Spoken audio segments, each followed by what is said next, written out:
Welcome back. It is Monday, September 11th in the MLB. We got 3 picks on the way incoming. It's Austin, joined by Logan. We're in a little bit of a scuffed situation. We're not going to lie about that, but we're still going to give out some of the winning picks and hopefully go 3-0 today. But let's recap how we did. We didn't have a video on Sunday, but we did go 3-3 on Saturday, losing a little bit of juice. Nothing too crazy. I mean, it was Saturday weekend baseball. We will not complain about a 3-3 day. We got to watch baseball basically for the fun of it. But hopefully we can have a 3-0 day here. We know we took Sunday off, but I'm feeling confident about our picks coming into today. If you are new, do us a favor, go down below, hit that subscribe button, drop a like too. The next couple of videos will be a little bit different as I am on the road and don't have the time to edit, but we're still going to put in all the time to get you guys some winners. I'm going to let Logan kick this one off. I like the first pick you went with. What's the first one we're going with today, Logan? Yeah, we're going with a team total, and I'm taking the Miami Marlins team total under 3.5 runs. Odds TBD on this one. I'm not really sure. Several of the books, like the main books like DraftKings, FanDuel, don't really have a line for this one. So we'll update it on our record once it does come out.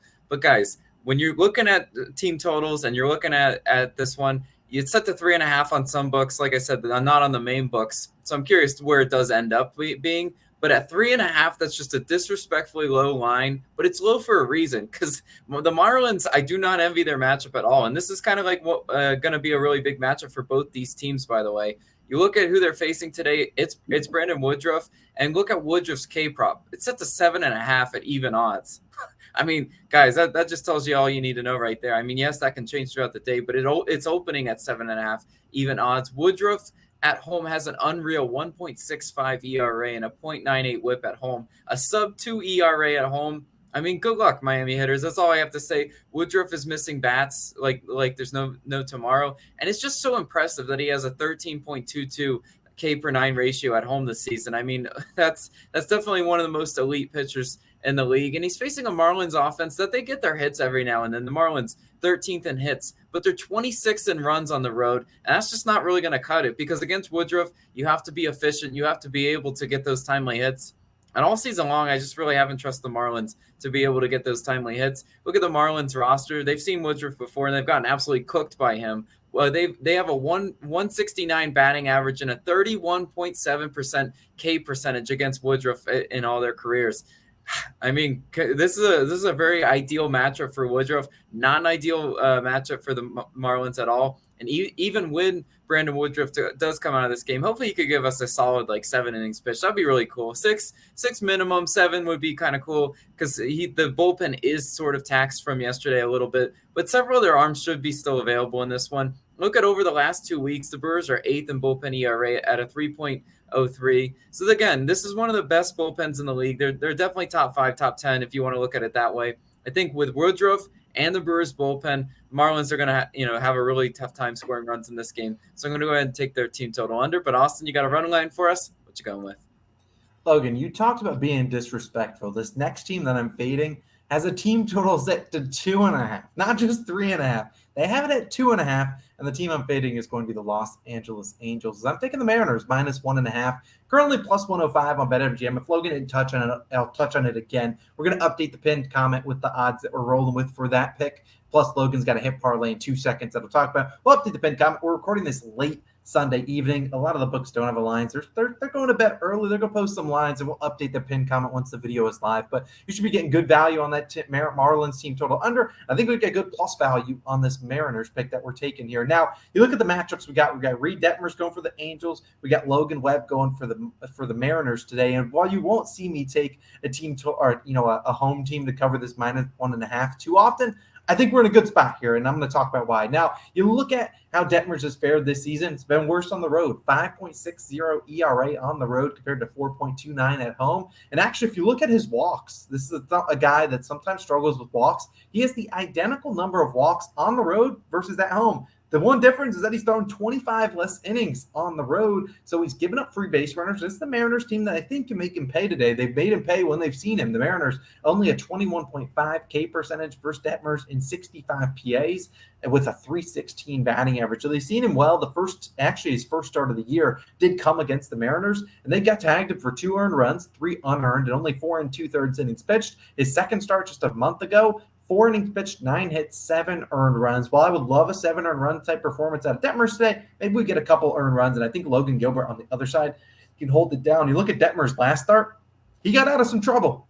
9 hits allowed to the Orioles, only 1 earned run. They'll consider himself lucky. Hopefully that luck runs out today. Now, you look at a Mariners team that's obviously in the thick of the playoff race. They have lost 3 straight games. They're on a 10-game road trip, returning back home. Big-time game for this team. They need to come out here, establish the momentum at home in this little homestand, and get this win in game 1 of this series. And they're going to try out Logan Webb, one of their best pitchers. You look at Logan Webb's props. Earned runs allowed, 1.5, about minus 120 on the over. Hits allowed, 4.5, plus 100, plus 110 on the over, despite allowing 7 hits in his last 2 starts. His strikeout props at the 7.5. So they really do think that he cooks this Angels offense, and I think he certainly can. Now, you look at his batting average allowed at home, drops from 245 on the road all the way down to 219 at home. While his ERA is slightly higher at home, I think that's showing like, hey, some regression's coming. This guy's allowing a 219 batting average at home. He's been really, really good. And in his last start, actually against the Angels back in June 11th, gave up 6 earned runs and only 3 innings pitched. We know Logan Gilbert's better than that. This is obviously an Angels lineup much different than the one he saw, nearly 3 months ago. I think that we'll see Logan Gilbert. I wish he would pitch like Logan Webb at home. Logan Webb at home has been elite. Logan Gilbert should be able to get it done. Great first name. When we get to the bullpens, relatively even. The Mariners bullpen hasn't been great as of late, but when they are leading, I trust their arms to come in here and hold down the lead. Don't love to take home teams minus 1.5, but for the plus 105 value in the elite spot for the Mariners to get back on track, I love this one. But Logan, you got a hit parlay. I'm gonna let you take it away. What you got? I like how you're getting your Logans confused, right? You deal with so many Logans on a day-to-day basis. But I do have a hit parlay for everyone. And then we're going to start with Austin Riley of the Braves in the game 1 of the doubleheader. And I'm specifically targeting game 1. If he gets a hit in game 2, good for him. But I want game 1. And then I also want Anthony Santander of the Orioles each to record a hit. Odds TBD on this one. Again, we can't build a hit parlay until we know all the books that are offering it.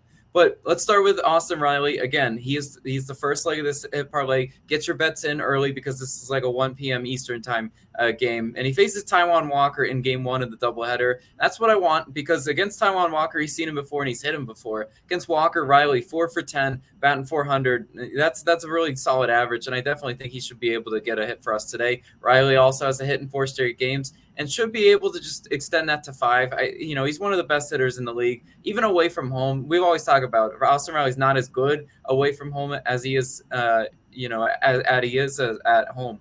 But he's facing an advantageous pitcher because Taijuan Walker, if he's not giving up the walks, he's usually giving up the hits because Walker has allowed 6+ hits in 6 out of his last 8 starts. He's just one of those pitchers that always flirts with danger, right? He could absolutely explode for like 5 earned runs, or he could somehow weasel his way out of this game with only like 2 earned runs. Taijuan Walker is one of those pitchers, but what I do know is the Braves offense will be able to do some damage. And they're getting 9 innings of at-bats for Austin Riley, batting near the top of the lineup. I definitely like that as their first leg. Then we look at their second leg. It's Anthony Santander. And now normally when we're picking Orioles guys, it's usually the homer pick and Ryan Mountcastle.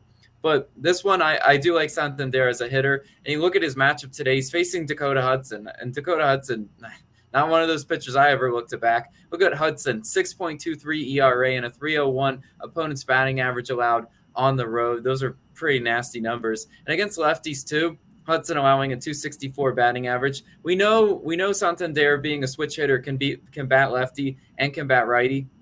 And we look at how good he is at batting at home. He enters swinging a hot bat. At home, first of all, Santander hitting 284 this season, and specifically 313 in September. So this month has been a great month for him. And both of these hitters, I do want to mention, have favorable matchups against their bullpens, their respective bullpens. The Phillies bullpen for Austin Riley, he should be able to get some hits and opportunities there. And you look at what Santander will see against the Cardinals bullpen. They got some pretty bad arms in there as well. I think both these hitters stand a really good chance to cash this hit parlay, and I really do like it. I don't know, Austin. What do you think? Is this one going to cash? No, this is a 3-0 sweep if I've ever seen one. And if Logan didn't touch on it, we have another hit parlay. It's on Dimers. I actually put the link up right below my face if you want to go check out another 3 hitters we love on Monday to get some hits. But it's a little bit of an interesting slate on Monday. We're obviously recording this late Sunday night. The next couple of videos will be a little bit different, but hopefully we can continue to deliver you guys winners, up 28 units or so on the season. Let's make it a 3-0 day, get above that 30-unit mark, and start climbing up and up and up. If you want to go check out our Monday Night Football video, it's already live on the channel. Go check it out. Got a player prop, spread pick, and a same-game parlay there. But let's have a great day, Logan. Let's bring out the brooms, and we'll see you guys back again tomorrow for some more picks on Dinger Tuesday. Maybe we'll have some Dinger picks if we have a good day.